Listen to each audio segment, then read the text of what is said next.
एक गुजरात के बहुत अच्छे संत थे, जूनागढ़ के, श्री अभिराम दास बापू। छोटे कद के थे, बहुत अच्छे विद्वान थे, संस्कृत के, अंग्रेजी के और गणित से ब्रह्म की सिद्धि करते थे। वो हमारे ऊपर उनका बड़ा स्नेह था, पूज्य श्री अभिराम दास बापू। तो गुजराती में भी बोलते थे, हिंदी में बोलते थे, कभी कभी मलुपीठ भी पधारते थे। बहुत अच्छे संत थे। आप सोचिए कि देश स्वतंत्र हुआ उसके पहले उन्होंने आचार्य उत्तीर्ण कर लिया था काशी से। सन 1942 के करीब वो 1947 के पहले वो आचार्य परीक्षा उत्तीर्ण कर चुके थे। अच्छे महात्मा थे। तो अभिराम दास जी महाराज सुनाते थे, इसी धेनुकासुर के संबंध में हंसाते थे कि दाऊ जी हंसे कि गधे का काम दुलत्ती मारने का। तो कहते एक मास्टर जी थे, वो विद्यालय में विद्यार्थियों को पढ़ा रहे थे और डांट कर कह रहे थे कि तुम्हारे जैसे न जाने कितने गधों को हमने आदमी बना के बड़ी ऊंची ऊंची जगहों पर पहुंचा दिया है। मार मार के सबको गधे से आदमी बना देंगे। तो बोले एक धोबी बेचारा, उसके पास एक गधे का काम था और गधा उसके पास दो थे। तो उसने सोचा कि एक गधा आदमी बन जाए तो कपड़ा धुलवाने में सहयोग करेगा। तो वो सीधा साधा बेचारा धोबी वो गधा लेके आया। बोले मास्टर जी हमको भी एक आदमी की बहुत आवश्यकता है, जरूरत है, इसको आप कृपा करके आदमी बना दीजिए। मास्टर जी क्रोध में थे। अब वो गधा बांध के चला गया।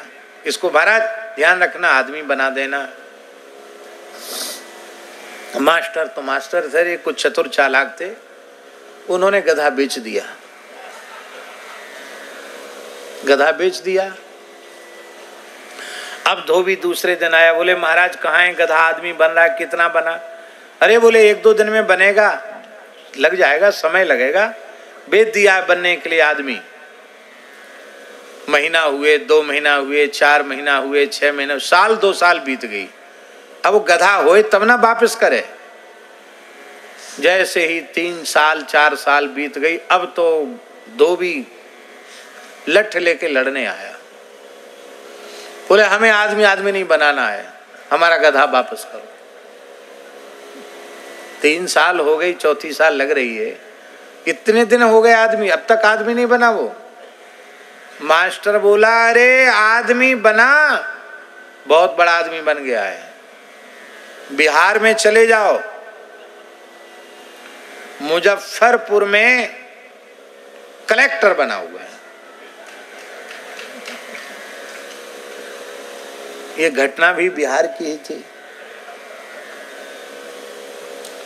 धोबी ने कहा तो अच्छा हुआ, हमारे प्रांत में कलेक्टर बन गया, बहुत अच्छी बात है। अब तो कपड़ा पड़ा धोने का काम छोड़ो, बढ़िया कलेक्ट्रेट में रहेंगे, जिलाधीश के आवास में रहेंगे। गरीब आदमी बेचारा गया वहां, छुट्टी का दिन था। अपने निवास पर कलेक्टर साहब बैठे थे, उनकी रैंक के जो अधिकारी थे उनके साथ बैठकर चाय पानी हो रहा था। तब तक ये बेचारा धोबी पहुंचा। उसने द्वारपाल से कहा कि भाई, ये नहीं कहा कि हम आए हैं साहब से मिलना चाहते, ए जाओ उसको कहो कि तुम्हारा मालिक आया है, जल्दी मिलो, तुम्हारा मालिक आया है। तो उस बेचारे चपरासी ने समझा कि किस कोई माथा फिरा हुआ आदमी है, इसका दिमाग फेल हो गया है। क्या बोलते हो? अरे बोले तुम ज्यादा बात मत करो हमसे, ये कलेक्टर साहब का घर है ना? बोले हाँ उन्हीं का घर है। बोले ये गधा था पहले, गधा इस पे हम माल लादते थे, कपड़ा नहीं काम करता था तो पिटाई भी करते थे। अब कलेक्टर बन गया है, कह देना जाके। उसने सोचा निश्चित ये पगला गया। वो डरता हुआ चिल्ला रहा था, वो तो डरता हुआ गया। कलेक्टर साहब ने कहा क्या बात है, कौन हल्ला मचा रहा है बाहर, क्या बात है? बोले साहब हम तो अपने मुंह से कुछ नहीं बोल सकते, बहुत ऊटपटांग बोल रहा है। अरे क्या बोल रहा है? बोले आप क्षमा माफ करना, आपको गधा कह रहा है। अरे हमको गधा कह रहा है कैसे? साहब मिल लीजिए, बहुत हल्ला मचा रहा है। तो गया कलेक्टर, जैसे ही गया तो धोबी बोला वाह, वो दिन भूल गए, अब तो बड़ी शान है तुम्हारी, हैं? दंडोत प्रणाम नहीं, कुछ नहीं, राम राम श्याम श्याम कुछ नहीं।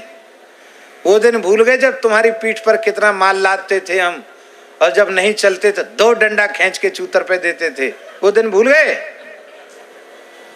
बस उसका क्रोध तो एकदम पारे पर चढ़ गया और कलेक्टर ने आओ देखा ना ताओ, सीधे उसकी छाती में जोर की लात लगाई।